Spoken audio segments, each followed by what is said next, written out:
बाप रे, हम जानत हैं कुल चीज का इलाज बा, बाकी शंका का कोनो सुई दवाई ना बा। अरे चला चला, हमके पढ़ावा मत। कई दिनवा से हम तो करता नीचे कहो,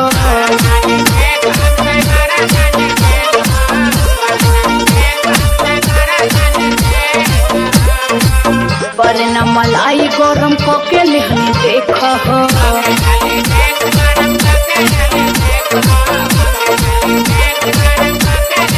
कई दिनवा से हम तो करता नीचे कहो, पर न मलाई गरम कके लेहनी देख हो।